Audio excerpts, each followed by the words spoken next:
An islander who now lives in New Brunswick has become a fierce advocate for women in Atlantic Canada living with endometriosis, a chronic disease affecting those born with a uterus. It can cause severe pain, heavy bleeding, infertility, and mental health challenges. Amy MacArthur, founder of Endo Project Atlantic, joins me tonight from Moncton. Lovely to see you. Yes, lovely to see you too, Louise. Thanks for talking to us about this. I know that your advocacy was really born out of sheer frustration and exhaustion from the system and dealing with the system. What is the Endo Project? Yeah, so it's an advocacy initiative that I created to raise awareness about endometriosis and the need that women deserve here in the Atlantic specifically. I had a long challenge of getting my surgery, and my surgeon has told me we need more advocacy.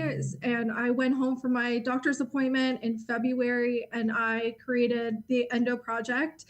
My main goal out of this was to try to fill in the gaps of the healthcare system. And doing so, I noticed that there's a wide range of gaps in New Brunswick, PEI, and Nova Scotia in particularly. The whole idea was to get my surgeon more OR time to help his backlog of women, as he does have 155 women on the wait list for surgery. At the time, he only had 2 days a month. Since this advocacy began and I started getting in talks, I guess, with other women, Horizon did say that he was able to get 6 days a month. However, he could still use more time than 6 OR days a month, as the huge need of women needing expertise from an endometriosis specialist. It's just super important to raise more awareness, to get more specialists here in the Atlantic so women aren't waiting 5 to 10 years for surgery or diagnosis. Yeah, and I mean, you're one of the lucky ones who's actually been able to see a specialist, right? But it took, what was it, 7 years for you to finally get the help that you needed, the surgery you needed?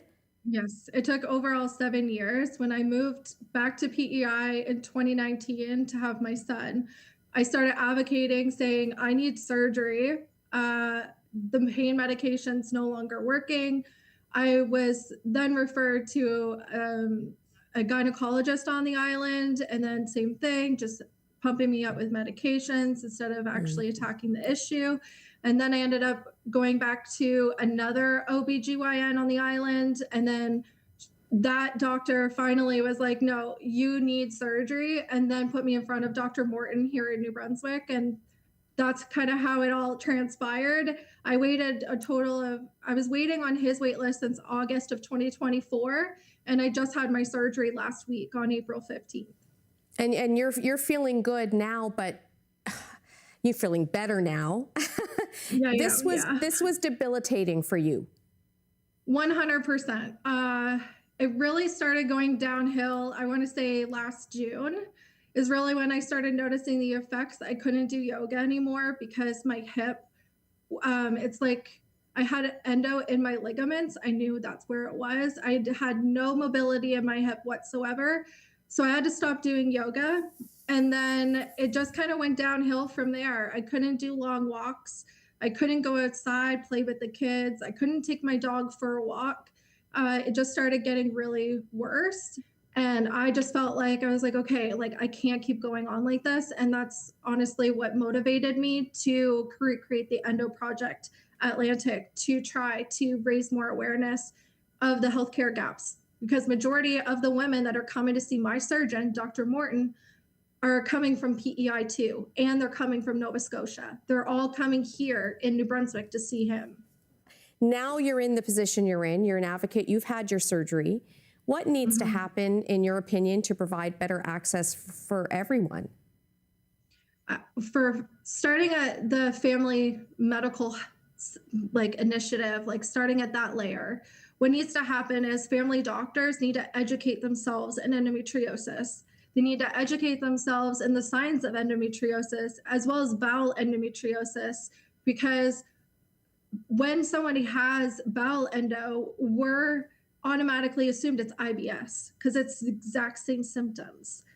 but it's not. So I think trying to dive a little deeper with women at the family doctor level would be huge, but also having an endometriosis specialist on PEI, there is none. I think PEI is the only province right now in the Atlantic that doesn't have an endometriosis specialist. But even having like the family doctors understand pain management and what an endo patient really needs to help manage their symptoms while they're waiting for surgery. Because just having the referral to go to Dr. Randall in Nova Scotia or to Dr. Morton in New Brunswick, the current issues that are in both of those provinces is OR time, having the dedicated OR time. Well, we can do an advocacy work to advocate for more OR time. But while we do that, I think it's really important that doctors, all doctors, are educated in endometriosis and the signs and symptoms that a woman may express into their appointments. I think that it would be huge. Amy MacArthur, I appreciate you joining us. Thank you for your advocacy. I'm sure a lot of women are listening and paying attention, and then people can obviously look up the project online to get more information, right?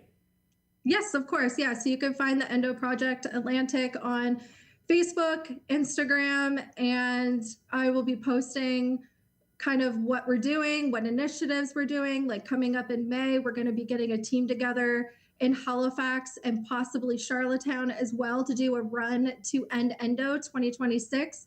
That is, the event is put on by the Endometriosis Network of Canada. All right, well, watching out for that. Thank you so much for your time and good luck with your recovery.